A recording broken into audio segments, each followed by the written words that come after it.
Porter ಚಾಲಕನಿಗೆ heart attack ಆಗಿದೆ. ಹೃದಯಾಘಾತದಿಂದ ಬಿದ್ದು ಚಾಲಕ ಒದ್ದಾಡಿರುವ ಪ್ರಸಂಗ ನಡೆದಿದೆ. ಒದ್ದಾಡ್ತಾ ಇದ್ರು ಕೂಡ ಸಹಾಯಕ್ಕೆ ಕಂಪನಿಯ ಸಿಬ್ಬಂದಿಗಳು ಯಾರೂ ಬಂದಿಲ್ಲ. ಬಿದ್ದದ್ದನ್ನ ನೋಡಿಯೂ ಹತ್ತಿರ ಸುಳಿದಿಲ್ಲ, ದೂರದಿಂದಲೇ ನಿಂತು ನೋಡ್ತಾ ಇದ್ದಾರೆ. ಬಿದ್ದ ಜಾಗದಲ್ಲೇ ಜೀವವನ್ನ ಕಳ್ಕೊಬಿಟ್ಟ ಪೋರ್ಟರ್ ಚಾಲಕ ರಾಯಸಂದ್ರದ ಪ್ರಕಾಶ್ ರೆಡ್ಡಿ. ಸಿಸಿಟಿವಿಯಲ್ಲಿ ಆ ವ್ಯಕ್ತಿ ಒದ್ದಾಡಿ ಸಾವನ್ನಪ್ಪಿದಂತಹ ದೃಶ್ಯ ಸೆರೆಯಾಗಿದೆ. ಗಂಗೊಂಡಹಳ್ಳಿ ಪ್ರಿನ್ಸ್ ಪ್ಯಾಕೇಜಿಂಗ್ ಫ್ಯಾಕ್ಟರಿ ಬಳಿ ನಡೆದಿರುವ ಘಟನೆ ಇದು. ಬೊಮ್ಮಸಂದ್ರದಿಂದ ಮಟೀರಿಯಲ್ಸ್ ಅನ್ನು ತಂದಿದ್ದ ಚಾಲಕ ಪ್ರಿನ್ಸ್ ಪ್ಯಾಕೇಜಿಂಗ್ ಫ್ಯಾಕ್ಟರಿಗೆ ಅನ್ಲೋಡ್ ಮಾಡುವ ಸಂದರ್ಭದಲ್ಲಿ ಎದೆನೋವು ಕಾಣಿಸ್ಕೊಂಡಿದೆ. ಗಾಡಿಗೆ ಹೊರಗಿ ಕೊನೆಗೆ ಅಲ್ಲೇ ಕುಸಿದು ಬಿದ್ದಿದ್ದಾನೆ, ಸಾವನ್ನಪ್ಪಿದ್ದಾನೆ ಚಾಲಕ. ಮಾದನಾಯಕನಹಳ್ಳಿ ಠಾಣೆಯಲ್ಲಿ ಪ್ರಕರಣ ದಾಖಲಾಗಿದೆ. ಪೋರ್ಟರ್ ಅಂದರೆ ವಸ್ತುವನ್ನು ಒಂದು ಕಡೆಯಿಂದ ಮತ್ತೊಂದು ಕಡೆಗೆ ಸಾಗಿಸೋದಕ್ಕೆ ಬೆಂಗಳೂರಿನಲ್ಲಿ ಅದೊಂದು ಆ್ಯಪ್ ಬಳಸ್ತೀವಲ್ಲ, ಅದರಲ್ಲಿ ಡ್ರೈವರ್ ಕೆಲಸ ಮಾಡ್ಕೊಂಡಿದ್ದವ.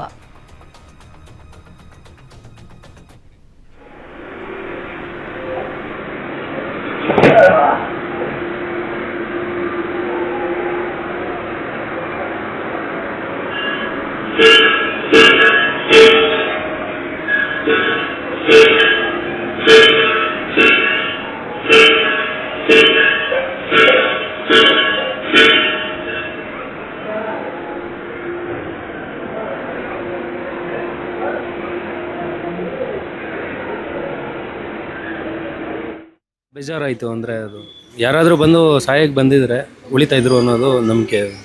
ಯಾಕಂದ್ರೆ ಆ ಥರದ ಪ್ರಕರಣಗಳು ಎಷ್ಟೋ ಆಗಿದ್ದಾವೆ. ಹೌದೌದು, ಇಮಿಡಿಯೇಟ್ ಆಗಿ ಇದು ಬೆಂಗಳೂರು, ಇದು ಹೌದು, ಯಾವ್ದನ್ನ ಸಮೀಪದ ಹಾಸ್ಪಿಟ್ಲಿಗೆ ಸೇರಿಸಿರ್ಬೋದಾಗಿತ್ತು ಸರ್. ಉಳಿದಿರೋ ಚಾನ್ಸಸ್ ತುಂಬಾ ಇರ್ತಾ ಇತ್ತು.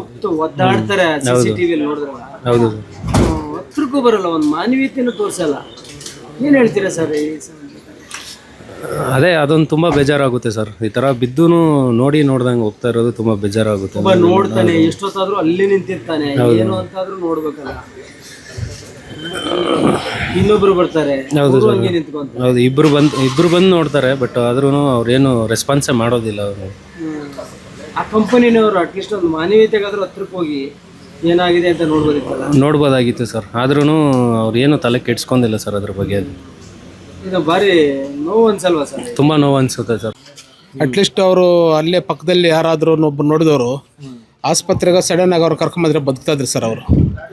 ಏನಂದರೆ ಇವತ್ತಿನ ಜನಗಳು ಬರೀ ಸೆಲ್ಫಿ ತಗೊಳ್ಳೋದು, ಇಂಥ ಸಮಸ್ಯೆಗಳು ಬಂದಾಗ ಸೆಲ್ಫಿಗಳು ತಗೊಳ್ಳೋದು, ಸುಮ್ಮನೆ ವೀಡಿಯೋಗಳು ಮಾಡೋದು, ಇದು ಮಾಡೋ ಮುಂಚೆ ಮೊದಲು ಆ ವ್ಯಕ್ತಿನ ತಗೊಂಡ್ಬಂದು ಹತ್ತದಲ್ಲಿ ತಕ್ಕಂಥ ಆಸ್ಪತ್ರೆಗೆ ದಾಖಲಿಸಿದ್ರೆ ಇವತ್ತು ಅವ್ರು ಉಳಿತಿದ್ರು ಸರ್. ಹೌದು ಸರ್, ತುಂಬ ನೋವು. CC ಕ್ಯಾಮ್ರಾದಲ್ಲಿ ನೋಡಿದ್ರೆ ತುಂಬ ನೋವಾಗುತ್ತೆ ಸರ್. ಹೌದು ಸರ್. ಸರ್ ಸ್ನೇಹಿತರು ಸರ್ ಅವರು ಟೆಪ್ಪಾಡ್ಗಂತ ಬಂದಿದ್ದಾರೆ ಸರ್. ಅವರು ಪಾಪ ಇರೋದು ಒಂದು ಗಾಡಿ ಇಟ್ಕೊಂಡು ಮಕ್ಕಳು ಮರಿನ ಜೀವನ ಸಾಗಿಸ್ತಾ ಇದ್ರು. ಇವತ್ತು ಅಲ್ಲಿ ಆಗಿದಂಥ ಘಟನೆಯಲ್ಲಿ ಯಾರಾದರೂ ಒಬ್ಬರು ಆ ಮನುಷ್ಯನ ತಕ್ಷಣ ಅಲ್ಲಿ ಯಾವುದಾದ್ರು ಒಂದು ಆಸ್ಪತ್ರೆ ಸೇರಿಸಿದ್ರೆ ಬದುಕ್ತಾ ಇದ್ದ ಸರ್. ಹೌದು ಸರ್. ಮೋರ್ ಡೀಟೇಲ್ಸ್ ನನ್ನ ಕಲಿಗೆ ಮೂರ್ತಿ ನೀಡ್ತಾರೆ. ಮೂರ್ತಿ, ಇತ್ತೀಚಿನ ದಿನಗಳಲ್ಲಿ ಇಂತಹ ಪ್ರಕರಣಗಳನ್ನು ಅಂದರೆ ನೆಲಕ್ಕೆ ಬಿದ್ದು ಕುಸಿದು ಬೀಳುವ, ಜೀವ ಕಳ್ಕೊಳ್ಳುವ ಪ್ರಸಂಗಗಳನ್ನು ನೋಡ್ತಾ ಇದ್ದೀವಿ. ಬಟ್ ಆಶ್ಚರ್ಯ ಅನಿಸಿದ್ದು, ಮಾನವೀಯತೆಯನ್ನು ಕಳ್ಕೊಬಿಟ್ಟಿದ್ದಾರೆ ಸುತ್ತಮುತ್ತಲಿನ ಜನ ಅಂತ. ಎಷ್ಟು ವರ್ಷ ವಯಸ್ಸು ಇವರಿಗೆ?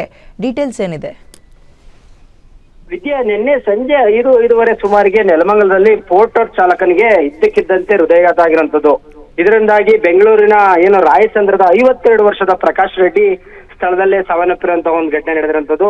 ಇದರ ಒಂದು ಎಕ್ಸ್ಕ್ಲೂಸಿವ್ ದೃಶ್ಯಗಳು ಗ್ಯಾರಂಟಿ ನ್ಯೂಸ್ಗೆ ಈಗ ಲಭ್ಯ ಆಗಿರುವಂತದ್ದು. ಕೇವಲ ಜಸ್ಟ್ 55 ಸೆಕೆಂಡ್ಗಳ CC ಕ್ಯಾಮ್ರಾ ದೃಶ್ಯಗಳು ನೋಡ್ತಾ ಇದ್ರೆ ಒಂದ್ ರೀತಿಯ ವಿದ್ಯಾ ಮೈ ಜುಮ್ಮೆನ್ಸ್ ಅಂತ ರೀತಿ ಕಾಣ್ತಾ ಇರೋಂಥದ್ದು. ಆದ್ರೆ ಇಲ್ಲಿ ಮಾನವೀಯತೆ ತೋರಿಸ್ಬೇಕಾಗಿದ್ದಂತ ಕಂಪನಿಯವರು ನಿರ್ಲಕ್ಷ್ಯ ತೋರಿರುವಂತದ್ದು.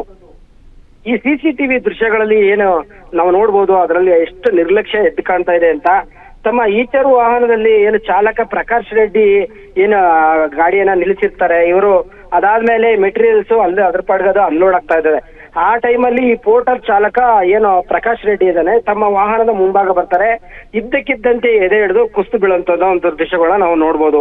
ಆಗ ಬಿತ್ತು ಒದ್ದಾಟ ಮಾಡ್ಬೇಕಾದ್ರೂ ಕೆಲವರು ನೋಡ್ತಾರೆ, ಆದ್ರೆ ನೋಡಿನೂ ಯಾರು ಕೂಡ ಹತ್ರ ಸುಳಿಯಲ್ಲ. ಆ ಗೋಲ್ಡನ್ ಅವರ್ ಏನಿದೆ, ಆ ಗೋಲ್ಡನ್ ಅವರ್ ಕೂಡ ಮೀರಿ ಆ ಸ್ಥಳದಲ್ಲೇ ಸಾವನ್ನಪ್ಪಿರೋದು ಅಂತ ನಾವು ನೋಡ್ಬೋದು. ವಿದ್ಯಾ, ಮೃತ ಪ್ರಕಾಶ್ ರೆಡ್ಡಿ ಅವ್ರು ಏನಿರ್ತಾರೆ, ಅವರು ಪೋರ್ಟರ್ ಆರ್ಡರ್ ಮುಖಾಂತರ ಮೆಟೀರಿಯಲ್ ನ ಲೋಡ್ ಮಾಡ್ಕೊಂಡು ನೆಲಮಂಗಲ ಬಳಿಯ ಗಂಗೊಂಡಹಳ್ಳಿಯಲ್ಲಿ ಇರುವಂತ ಪ್ರಿನ್ಸ್ ಪ್ಯಾಕೇಜಿಂಗ್ ಕಂಪನಿ ಇದೆ, ಆ ಕಂಪನಿಗೆ ಬಂದಿರೋಂತ ವೇಳೆ ಈ ಒಂದು ಘಟನೆ ಹೃದಯಾಘಾತ ನಡೆದಿರುವಂತದ್ದು. ಸದ್ಯ ಇವಾಗ ಮೃತದೇಹವನ್ನ ಮರಣೋತ್ತರ ಪರೀಕ್ಷೆಗಾಗಿ ನೆಲಮಂಗಲ ಸಾರ್ವಜನಿಕ ಆಸ್ಪತ್ರೆಗೆ ರವಾನೆ ಮಾಡಿದ್ದಾರೆ. ಮತ್ತೆ ಕುಟುಂಬಸ್ಥರು ಕೂಡ ಈಗಷ್ಟೇ ಬಂದಿರೋದ್ರಿಂದ ಅವರ ವಿಚಾರಣೆನೂ ಕೂಡ ನಡೆಸಿ ಈಗ ಮೃತದೇಹವನ್ನ ಹಸ್ತಾಂತರ ಮಾಡ್ತಾ ಇದ್ದಾರೆ ವಿದ್ಯಾ. ಓಕೆ, ಧನ್ಯವಾದ ಡೀಟೇಲ್ಸ್ಗೆ. ಮೂರ್ತಿ ಪ್ರಕಾಶ್ ರೆಡ್ಡಿ ಅಂತ ರಾಯಸಂದ್ರದವರು. ಬಟ್ ಈ ರೀತಿಯಾಗಿ ಆಗ್ಬಿಟ್ರೆ ಮಾನವೀಯತೆ, ಮನುಷ್ಯತ್ವ ಎಲ್ಲಿ ಹೋಯ್ತು ಅನ್ನೋ ಪ್ರಶ್ನೆಗಳು ಕಾಡುತ್ತೆ.